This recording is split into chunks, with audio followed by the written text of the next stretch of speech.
Om Ajnanatimirandasya Jnananjana Shalakaya Chakshurun Militam Dhena Tasmai Shri Gurave Namah.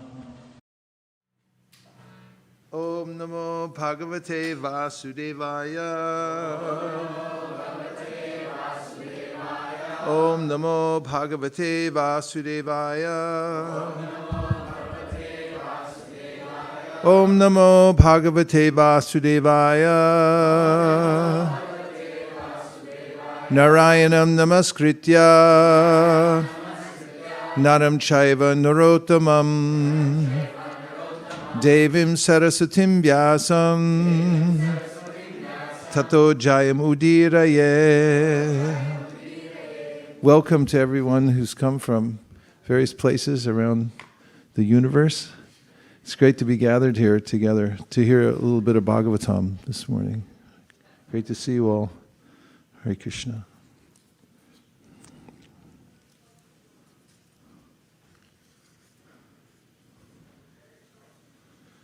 We're reading from the Srimad Bhagavatam, 7th canto, 15th chapter, text number 27.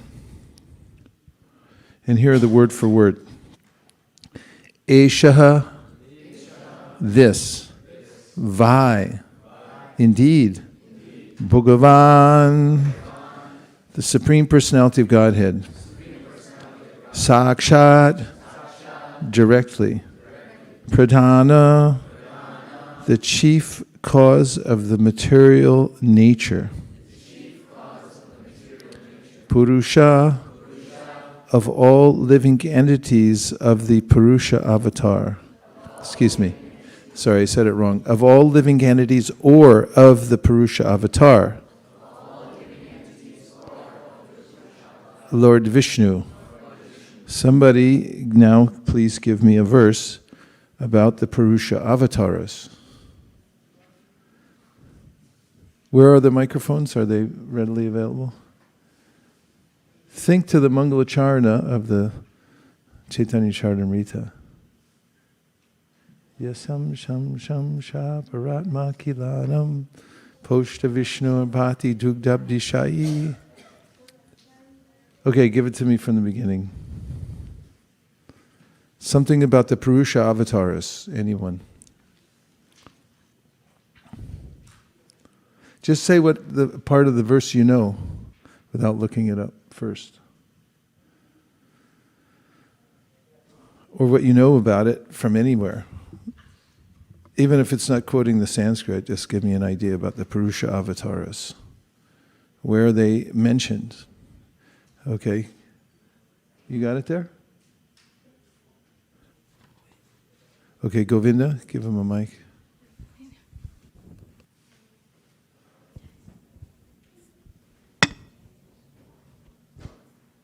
Would you give him a dead mic? We need tech help. There you go. From Vishnu Puran. Vishnu Purana. Vishnustu trini rupani akhyatani ato viduhu ekahato mahatah shrashtah dutiyam andastansitam tritiya bhutastham tani gyatva vimuchyate. So Vishnu is of three forms. Says that one ekata mahatah shrashtah, one who actually creates through mahatattva. Dutiya andasansitam. Second is situated in the Brahmand. Then Tritiya bhutastham, sarvabhutastham. Third one is situated in every living entity. By knowing them properly, one can be liberated. Yes, it's a very important verse. It mentions that knowing these three is a prerequisite for becoming liberated.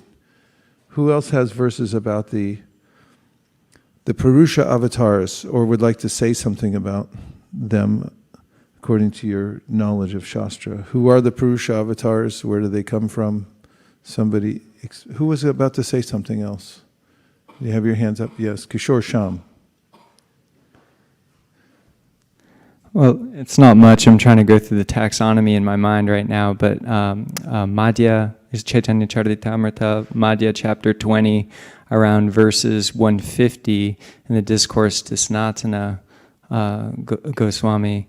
We have the Tadekatma expansions of the avatars. We have Swayam avatars, and then the next category is Tadekatma, and then I can't quite remember the other one where the Shaktivesha avatars are, but under Tadekatma, I believe, is where Pradusha avatars are, if I'm not mistaken, but that's as far as my brain is gone right now. And Chaitanya Mahaprabhu, pass Shraddha the mic. Mahaprabhu goes into great detail about mentioning the various features of these avatars. Yes. In 1.2 Divinity and Divine Service, Yes. on verse number 23, if we can bring that up, it also explains how. Just say it first. How I'm just going to read it from here. Sattvam Rajastama iti Prakrite Gunaste Yukta Parapurusha Te Sthiti Ade Hari Pirinchi Hariti Sangya Shriyamsi Tatra Khalu Sattvatanor Nirnam Suhu. And then the translation reads, the transcendental personality of Godhead is indirectly associated with the three modes of material nature, namely passion, goodness, and ignorance. And just for the material world's creation, maintenance, and destruction, he accepts the three qualitative forms of Brahma, Vishnu, and Shiva. Of these three, all human beings can derive ultimate benefit from Vishnu, the form of the quality of goodness. And in the purport, Prabhupada is describing. Okay, should I read the purport? Yeah, you can read. That Lord Sri Krishna, by his plenary parts, should be rendered devotional service as explained above, is confirmed by this statement. Lord Sri Krishna and all his plenary parts are Vishnu Tattva, or the Lordship of Godhead. From Sri Krishna, the next manifestation is Baldev. From Baldev is Sankarshan. From Sankarshan is Narayan. From Narayan there is a second Sankarshan. And from this Sankarshan, the Vishnu Purusha avatars. The Vishnu, or the deity of the quality of goodness in the material world, is the Purush Avatara known as Shiro Daksai Vishnu or Vishnu or Paramatma. Excellent. That's good. Right from our own home territory of divinity and divine service. You can find everything in divinity and divine service as far as the basic philosophy goes. Okay, what do you got over here? Are you ready for something? Why don't you grab first the Adi Lila? Or something. Yes, Shamalangi. I just remember like the translation in the Adi Lila when we are glorifying Lord Nityananda, we say that Garbhodakshay Vishnu is a part of him, and from Garbhodakshay is Vishnu's navel, the lotus springs up and Brahma is man created. Yes. Yeah. That's what I'm trying to squeeze out of the pundit circle over here. They seem to be holding back on us. Go ahead. I think this is the same verse my mom was talking about. Sankarshana Karana Toyashayi. Say, name which verse it is so you can put it up for everybody. Go really slow, deliberately. Verse 7. Of the Adi Lila. First chapter. First chapter. Adi 1, 7. Sankarshana Karana Toyashayi. Garbhodashayi Cha Payobdishayi. Sheshascha Yasyamsha Kalasa Nitya Nandakya Rama Sharanam Mamastu.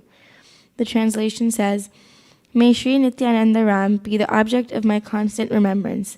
Sankarshana, Sheshanaga, and the Vishnus who lie on the Karna ocean, Garbha ocean, and ocean of milk are his plenary portions and the portions of his plenary portions. Good. Good citation. There, the Purusha avatars are being mentioned as being expansions of Baladev or Nityananda, because Nityananda and Baladev are the same, right? And then he explains how the Purusha avatars extend from there. And Govinda Prabhu gave us a very important verse, which Prabhupada quotes in several places. Narada Pancharatra. So why don't you produce that verse for us so we can all have it in the forefront. Is it in a purport? So you can isolate it and we'll catch it somewhere. Give it to Shamalangi, she'll put it on a slide somewhere. It's in the purport of Bhagavad Gita 7.4. 7.4, let's take a look at it. May I have a Bhagavad Gita, please?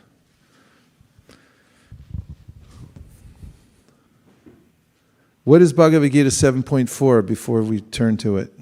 What is it describing? Bhagavad Gita 7.4. What does it say?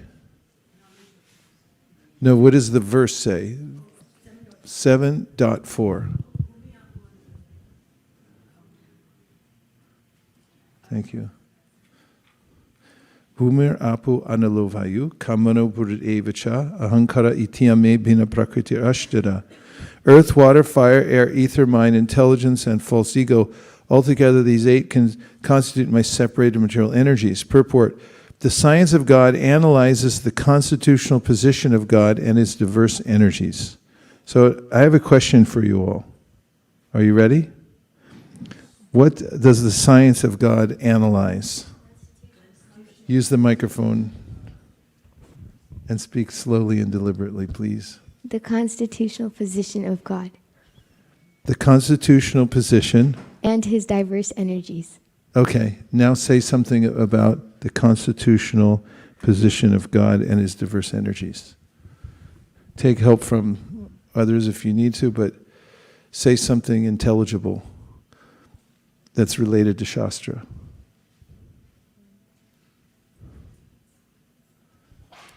What is the constitutional position of God, and what are some places that his diverse energies are described? In the Ishopanishad, a verse in Tad Ejati, Tad Najati, Tad Dure, Tad Vantike, Tadantar Asya Sarvasya, Tadu Sarvasya Sibhayata. Nice. And this verse explains how the Lord walks and does not walk. He's everywhere, but he's also within as well. Or he's very near as well. He's far away, but very near as well. He's within everything and outside of everything. And there's one more. What kind of essence does that describe, or what would you say? What category would you say that is a description?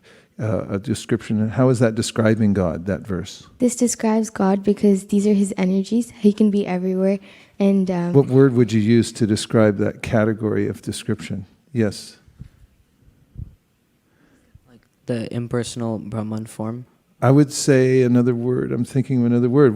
How would you say God's far away, but he's very near as well? What does that mean? Yes. Yes, say it. inconceivable. Yes. So God's energies, it's indicating how inconceivable the energies of God are, that he can be far away, but very near as well, and within everything and yet outside of everything. So this is one of the descriptions of the constitutional position of God. It's important to know because often Prabhupada says that many people talk about God, but they don't know who he is or what his constitutional nature is, right? So it's important to know this in order to love God, because as Prabhupada says, you can't love the air.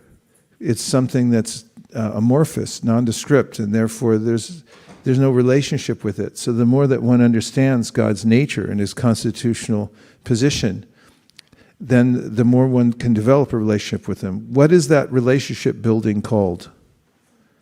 Say it. Sambandha. Sambandha, yes. So the knowledge that leads to our relationship is called Sambandha Jnana. Everyone say. Sambandha Jnana. So this is knowledge of our relationship. And when we know what God's position is, what my position is, and what my relationship, how I relate to him, then I can actually enter into the next stage, which is called... Somebody say, you say. Abhideya. What does that mean, Abhideya? You're correct. What does it mean? Can you give us an idea? After you get Sambandha Gyan, some knowledge of the relationship, then what happens? What's the next stage, Abhideya? Take help from anyone. Call a friend. Bhakti means? Say more. Bhakti means? Somebody tell me what bhakti means. What is the definition given by Rupa Goswami in the Bhakti Rasamrita Sindhu of bhakti? Okay, give it to somebody who's ready to say the verse all the way through. Okay, go ahead. You got it? Give her the mic. The mics seem to be far and few between here.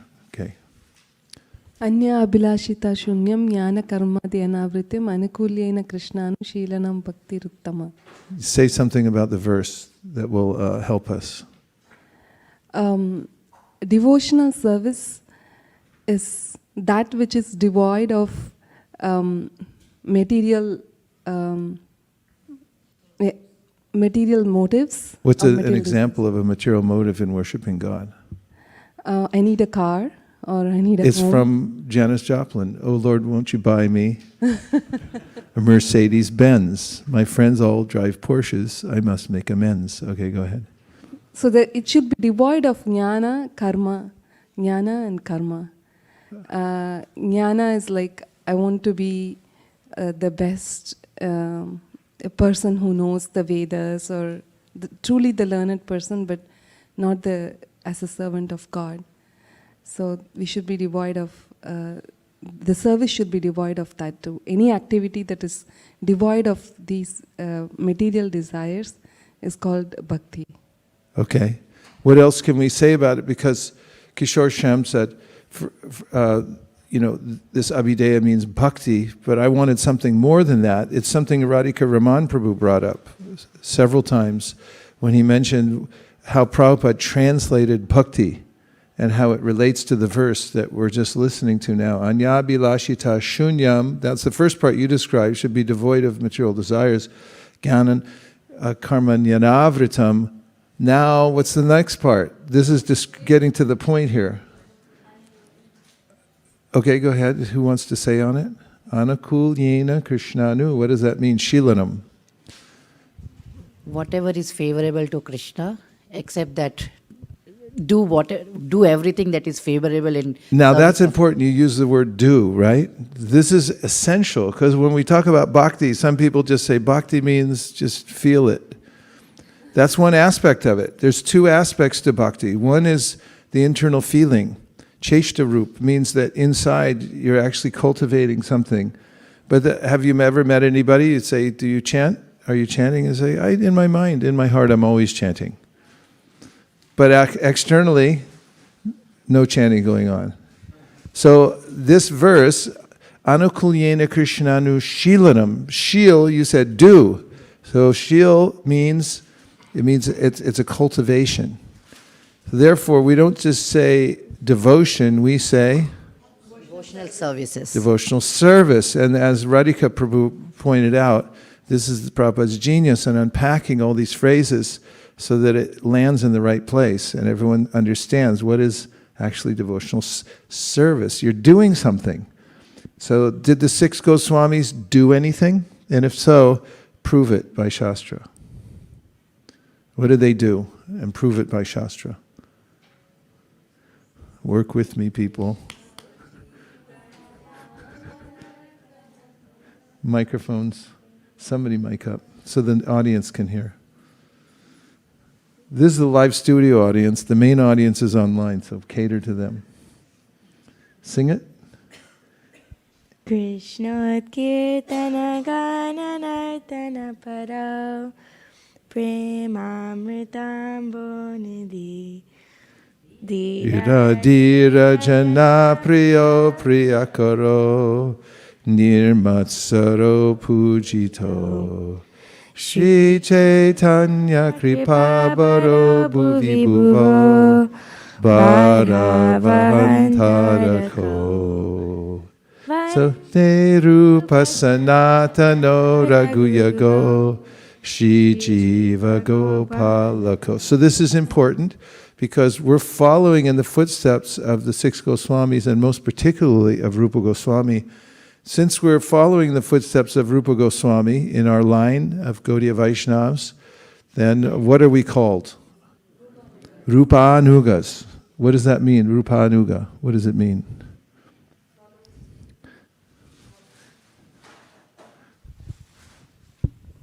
You can call a friend if you know, but friends don't have to dial in ahead of time and give her a chance. Followers of Rupa Goswami. Yeah, anuga means somebody who's following in the footsteps. Where else did you hear that phrase, following? From, let me give you a clue, it's in the Upadeshamrita.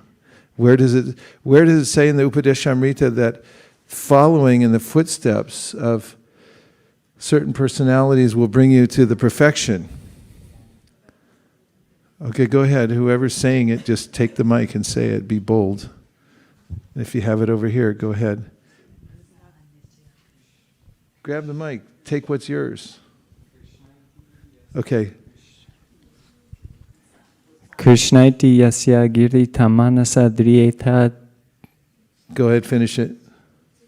Dikshasti chet pranatibhischa bhajantamisham shushrushaya bhajana vigyamananya manya nindadishunya ridamipsita sangalabdya. Now back up. And Krishneti yasya actually, giri. we're thinking of another verse, aren't we? Utsahan nischayat. No. Oh, We're talking about following takes you to the perfectional stage. Tanamba rupa charitari sukirtananu smrityo kramena rasanan nasiniyoja tishtan vraje tan anuragi jananugami kalamna yed akilamiti padesh. What does anuragi mean there? So we're rupa anuga. Tishtam vraje tan anuragi. So we become attached, but it also means to follow. Anu means to follow in the footsteps. So we're talking about rupa anuga. We're attached, we're following in the footsteps, and anuragi. Are you all anuragis? Yes. If anybody asks you what you are, you just say, I'm an anuragi. I'm following in the footsteps of who? Yes, and who does he represent? And Tishtan Raje Tan Anuragi Jananugami, the residents of Vrindavan. You have to follow in the footsteps of the residents of Vraj in order to attain the perfection of our form of bhakti. Our form of bhakti is taking us to the platform of spontaneous love for Krishna, not to any other place. This is the ultimate goal, and we're following the footsteps of Rupa and Sanatan Goswami. So now we heard from you what they do. What do they do? What are some of the things they're doing according to Srinivasacharya?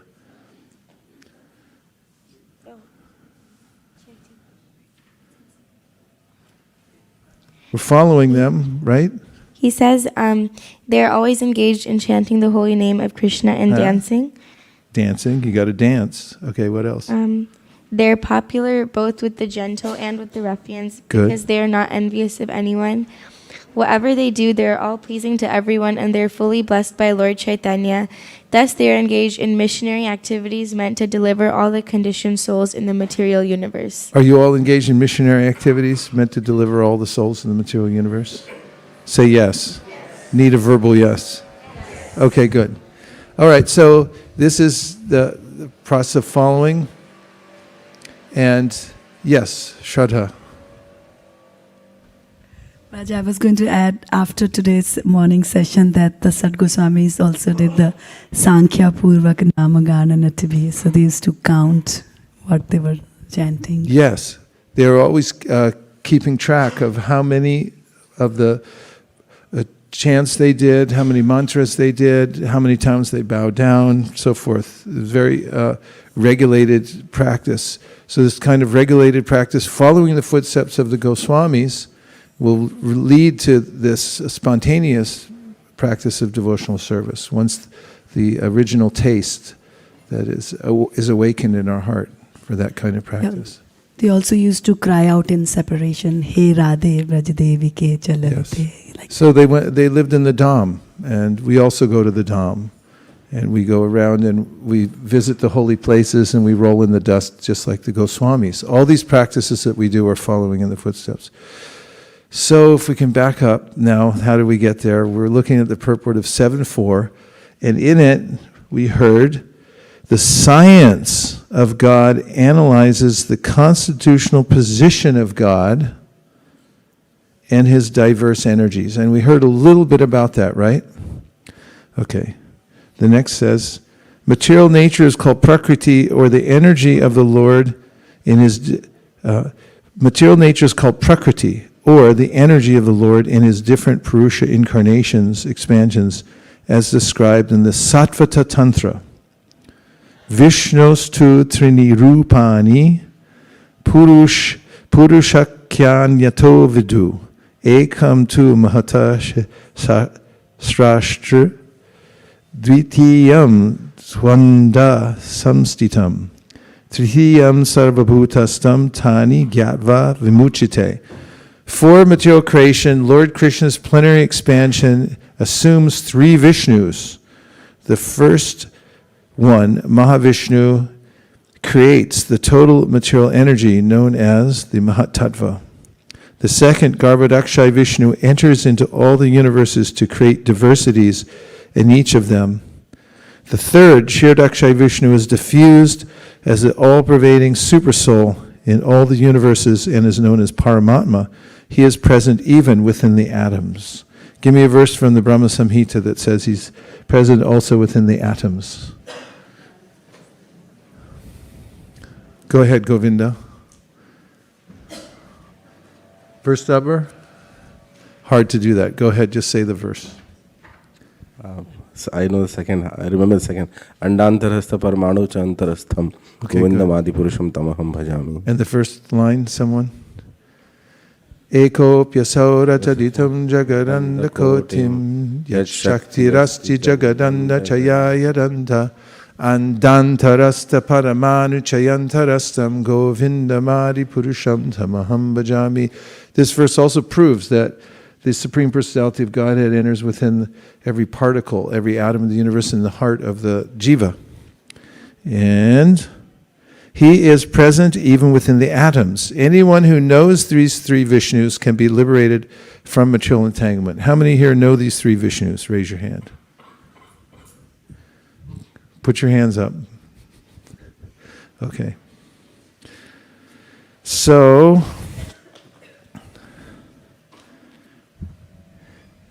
Purusha, we're back at 7:15:27. Purusha. Everyone repeat. Purusha. Of all living entities or of the Purusha avatars, Lord Vishnu. And now if somebody stops you in the parking lot and says, who are the Purusha avatars? You'll be able to give them substantial information from the Satvata Tantra, from the Adi Lila of the Chaitanya Charitamrita, and elsewhere, right? Say yes. Okay. We'll arrange to have somebody stop you in the parking lot and ask you. Ishvara, the Supreme Controller. Yoga Ishvarai, by great saintly persons. Yogis. Vimrigya Angri, Lord Krishna's lotus feet, which are sought. Sought by whom? Yeah, you should say sought by me. Raise your hand. Be counted here. Lokaha, people in general. Yam, him. Manyate, consider. Naram, a human being. And the translation is, the Supreme Personality of Godhead, Lord Krishna, is the master of all other living entities and of the material nature. His lotus feet are sought and worshipped by great saintly persons like Vyasa. Nonetheless, there are fools who consider Lord Krishna an ordinary human being. Give me a verse from the Bhagavad Gita. Go ahead. Avajananti mamudo manushim tanum avyaya Ashritam. Ashrita. Param bhavam Param bhavam ajanato mam. Mavyayam anutamam. Yes, and another one? How about Naham Prakasha Sarvasya Yoga Maya Samavrita Mudo Yam Nabijananti Lokamam Ajamavyam. Where's that verse from? 7, yes, what? 7:23, put it up. So Krishna says, somebody who doesn't know my nature, my Supreme Personality of God, it is what? Muddha. What does that mean? What about vimudha? Really, really stupid. Okay. What do we have up there? I don't see anything. Where are we? 725. We're hitting pay dirt in the 7th chapter here today of the Bhagavad Gita. 725. I'll say, please repeat. Naham prakasha sarvasya yogamaya samavrita mudho yam nabhijanati loko mamajam avyayam. The translation is, I am never manifest to the foolish and unintelligent. For them I am covered by my internal potency, and therefore they do not know that I am unborn and infallible. And you quoted Avajananti Mamudha. Where's that from?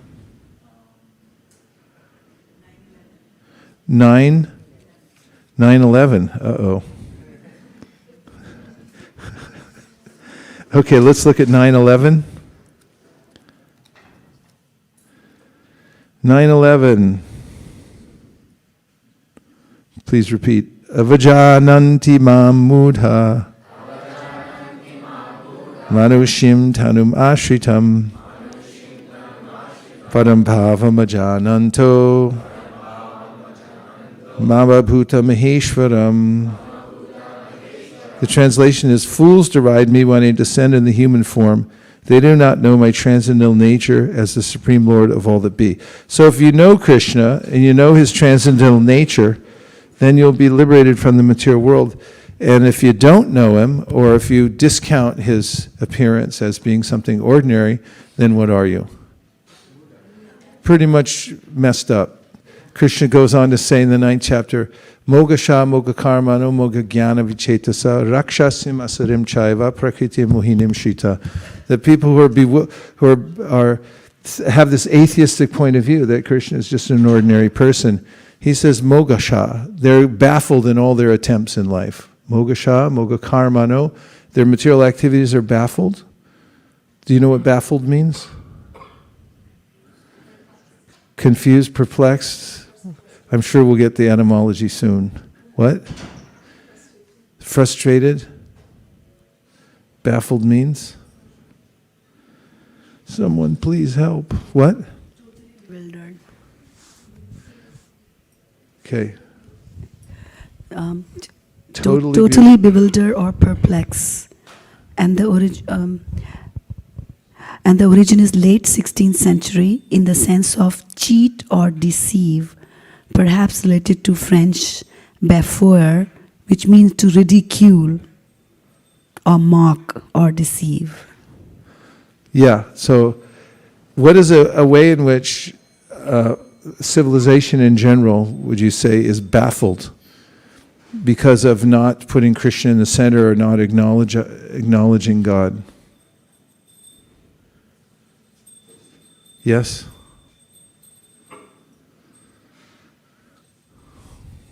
People who don't know that the center is Krishna, they're usually chasing after other things that don't give them peace or happiness or satisfaction. Like what? Like they travel the whole world, but still they don't get happiness. I know, but these are very general statements you're making. They're all good, but I want specific images of bafflement. Yes. Like for example, if they get stressed at work or something, instead of educating themselves of who they are, why they are working, and what is the purpose of life, they just go into either movies or intoxications, and they just spoil everything. That could be something. That's good. Shraddha's got something, I can tell.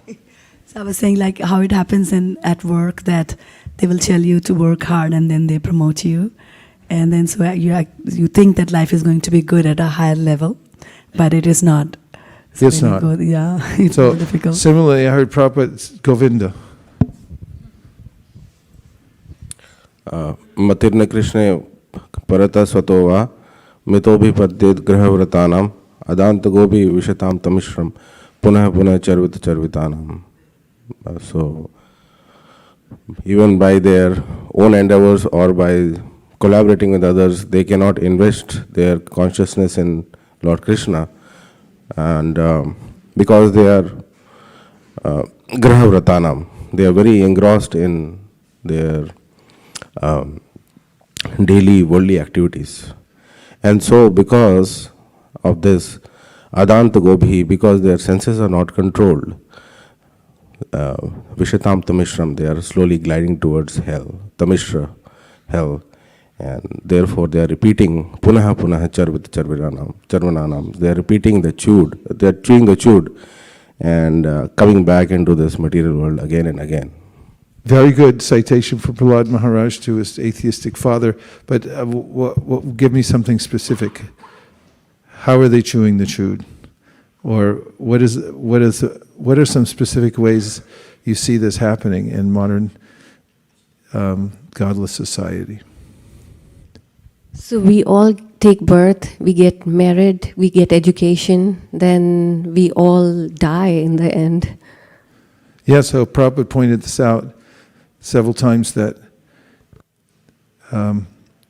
man, woman have children, and then they advise them that you should do as we've done. Why are you joining the Hare Krishna movement and taking the spiritual life? Do follow my example.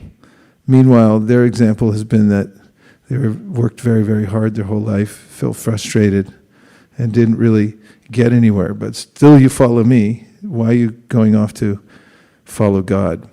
That was basically Hiranyakashipu's idea, too. He wanted Prahlad to follow in his footsteps. Even though Prahlad later on said, I don't want any of this, because even though my father, when he'd move his eyebrow, he could control all the devas. But it was all finished within a second.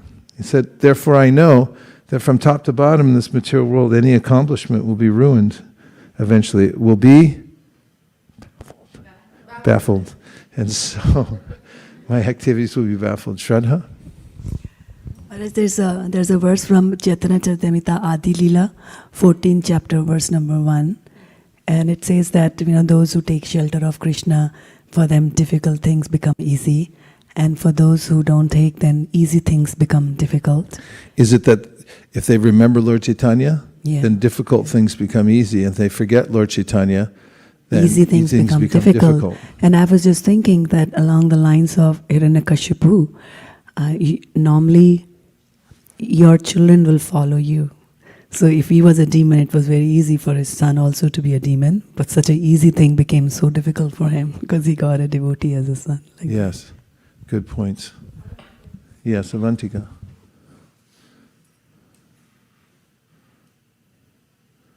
You were talking about chewing the chewed, and I thought of another example could be with intoxication.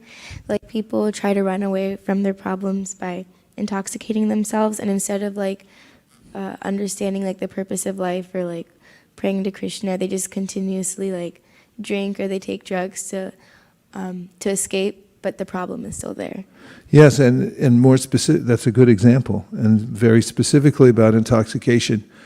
When you intoxicate, then you have to take more and more in order to get the same effect. And the body develops a tolerance to it.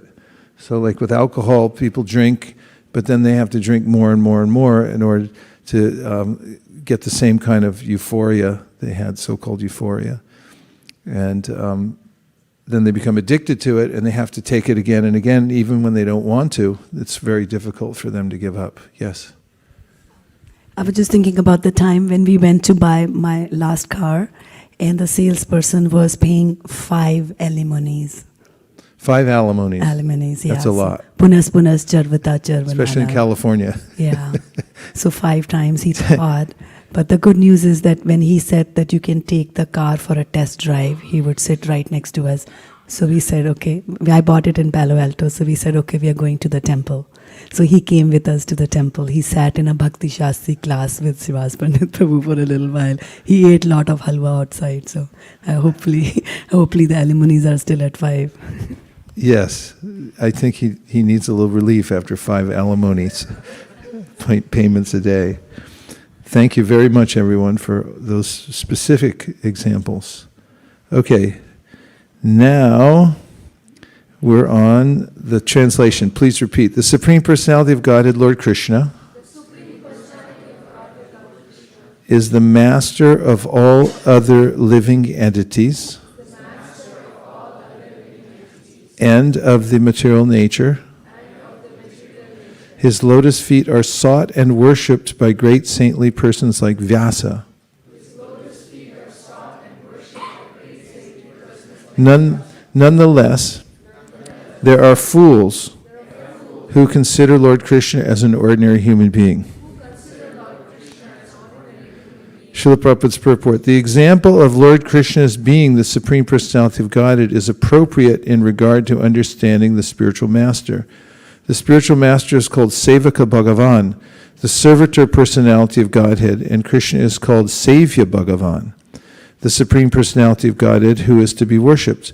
The spiritual master is the worshipper God, whereas the Supreme Personality of Godhead, Krishna, is the worshipable God. This is the difference between the spiritual master and the Supreme Personality of Godhead. Another point, Bhagavad Gita, which constitutes the instructions of the Supreme Personality of Godhead, is presented by the spiritual master as it is, without deviation. Therefore, the absolute truth is present in the spiritual master. As clearly stated in text 26, Jnana Dipa Prade, the Supreme Personality of Godhead gives real knowledge to the entire world, and the spiritual master, as the representative of the Supreme Godhead, carries the message throughout the world. Therefore, on the absolute platform, there is no difference between the spiritual master and the Supreme Personality of Godhead. If someone considers the Supreme Personality of Godhead, Krishna or Lord Ramachandra, to be an ordinary human being, this does not mean that the Lord becomes an ordinary human being. Similarly, if the family members of the spiritual master, who is the bona fide representative of the Supreme Personality of Godhead, consider the spiritual master an ordinary human being, this does not mean that he becomes an ordinary human being. The spiritual master is as good as the Supreme Personality of Godhead, and therefore one who is very serious about spiritual advancement must regard the spiritual master in this way. Even a slight deviation from this understanding can create disaster in the disciples' Vedic studies and austerities. And now we just have about 12 minutes left, and we'll take some questions. Weren't ready for that, were you?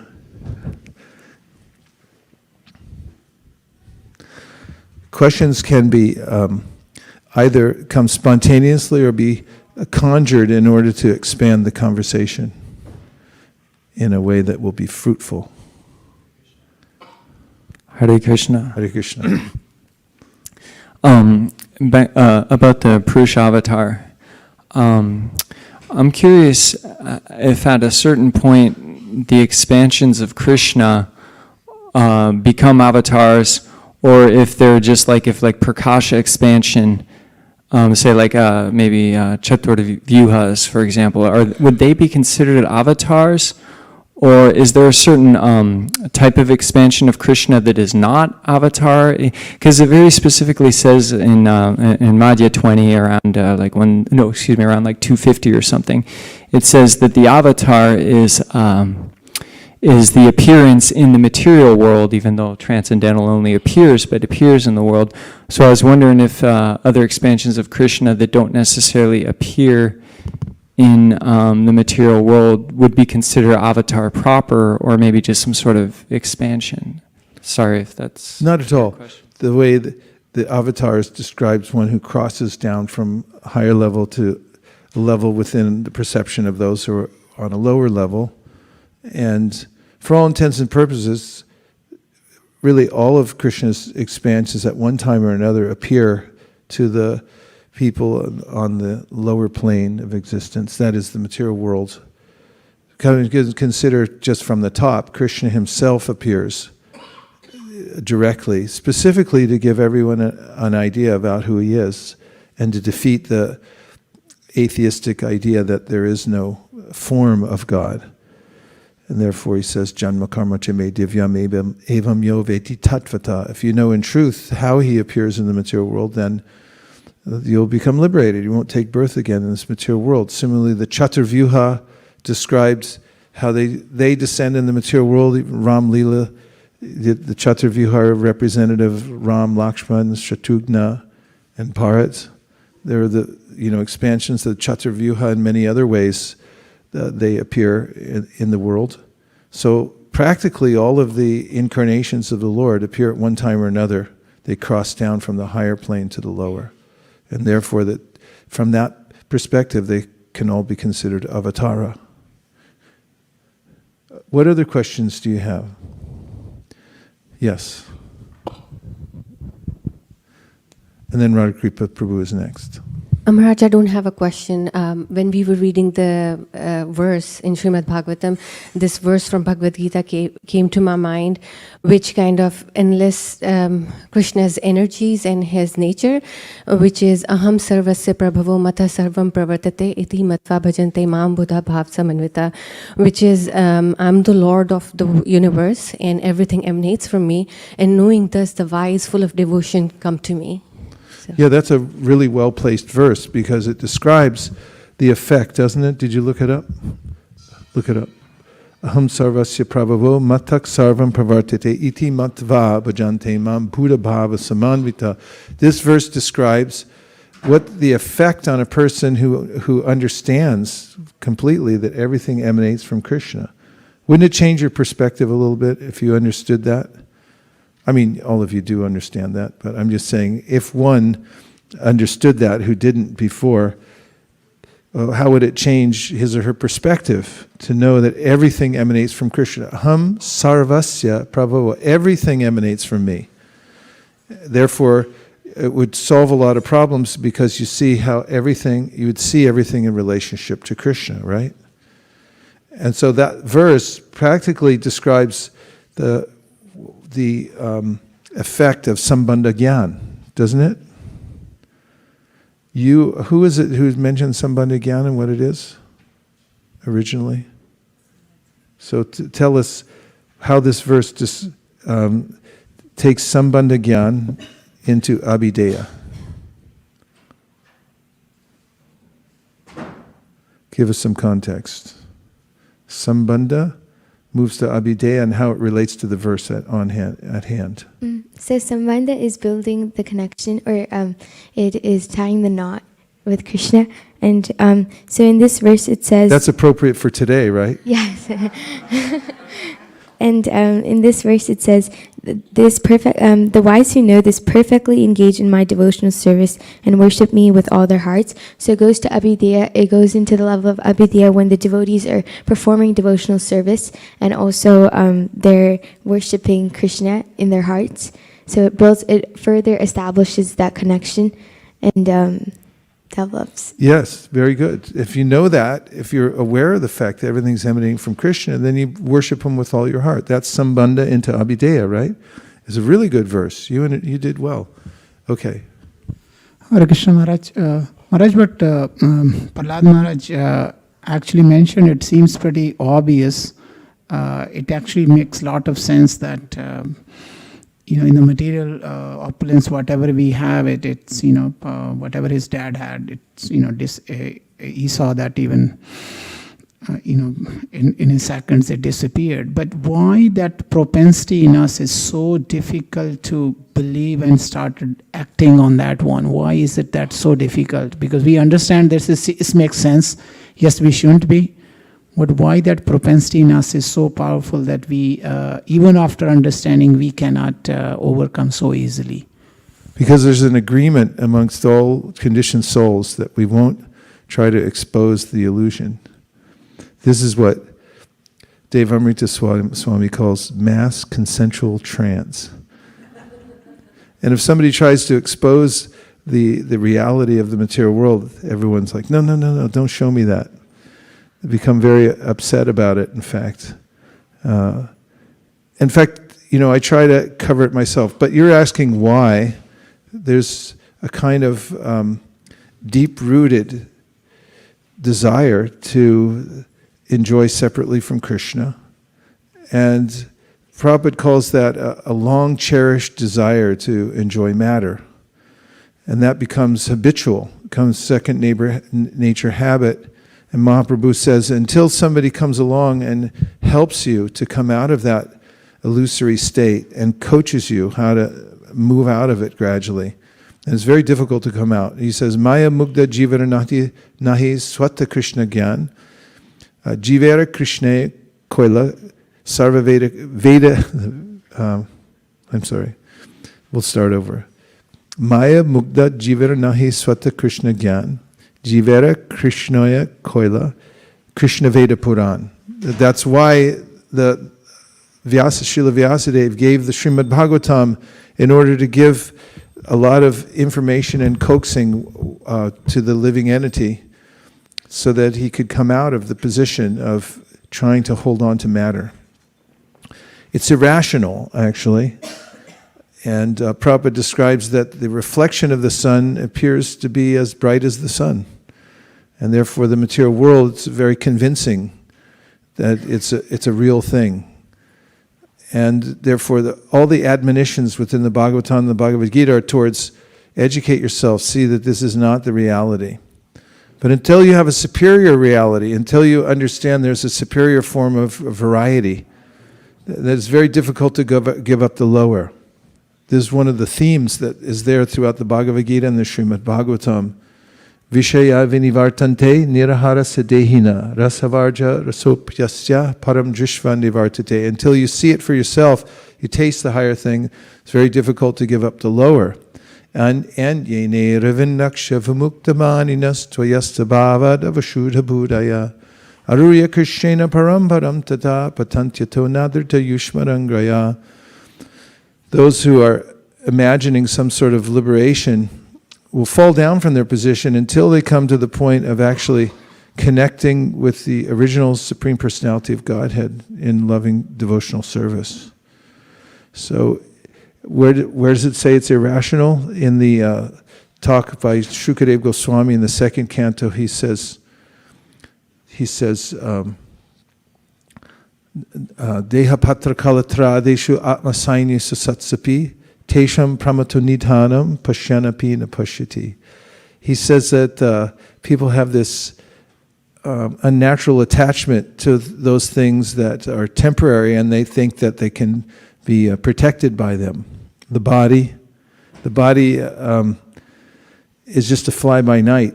It's a rent-a-car somebody gave us, handed it off for rent-a-car. Here's the keys. You can drive it for a while, but it's not going to last. But everyone thinks this body, if I just take the right supplements, if I follow the right, people sell so many supplements. And because everyone thinks if I just take that, they'll live forever. And Deha Patra Kalatrade, so they surround themselves with family members. They think they'll protect me, money, country, and so forth. But Shukadeva Goswami says, believe me, these are all fallible soldiers. Then he goes on to say, Pashyanapi na pashyati. Although people see it, they don't see it.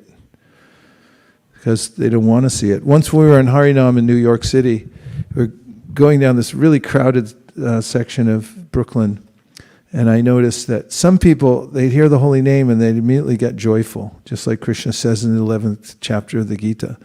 And other people, very few of them, but some people would show some disdain and say, why don't you, they just, the body language, like, why are you bothering people? And there's some people that didn't react at all. They were moving boxes or doing them, and we're right next to them going by, and they don't even respond at all.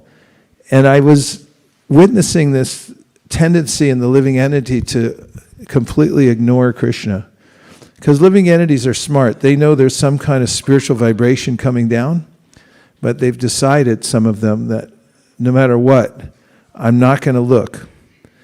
I'm not even going to acknowledge it, that it's even there. So that's the disease of the living entity. And we can overcome that disease by good association. If we get association with Vaishnavas, there's some effect from the rays that come from their heart that make us question this dogged dedication to staying in the material world no matter what. It becomes a vow that no matter what happens, even if I'm killed millions of times by the process of time and death, I'm going to still hold on to it. And that's what Prahlad Maharaj is describing to his father, that people, even though they're being crushed by the wheel of time, they still hold on to it. So the devotees, Maya Mugda Jivananahi Swata Krishna Gyan, they can come and they can open our eyes to something higher and give us a higher taste. Speaking of which, I think it's time for prasadam.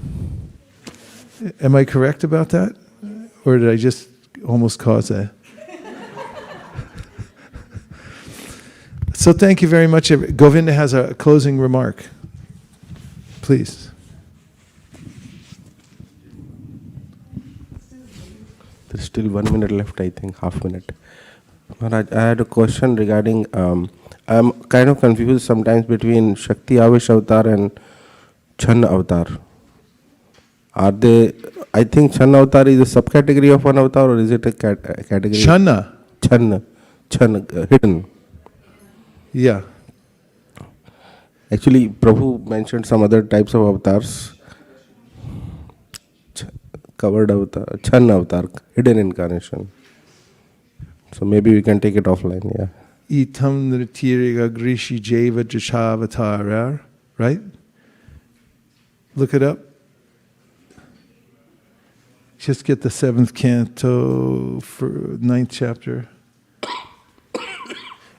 I don't want to take too long for this because we're actually out of time. Yeah. But we can research more in the Laghu Bhagavatamrita, which goes into much detail on these things. But the Channa avatar, really main Channa avatar that's referred to in our Sampradaya is Lord Chaitanya, because obviously, as presented by in his argument to here. Itam Nritiriya Grishi Jeva. Actually, I don't have to look it up. You know which verse it is, but we'll go into it further so I don't get in trouble by going over time. Gaur Premanande Hari Hari. Nachari Marman, Nachari Marman, Nachari Marman, Nachari Marman, hey, Nachari Marman, Nachari Marman, Nachari Marman, Nachari Marman.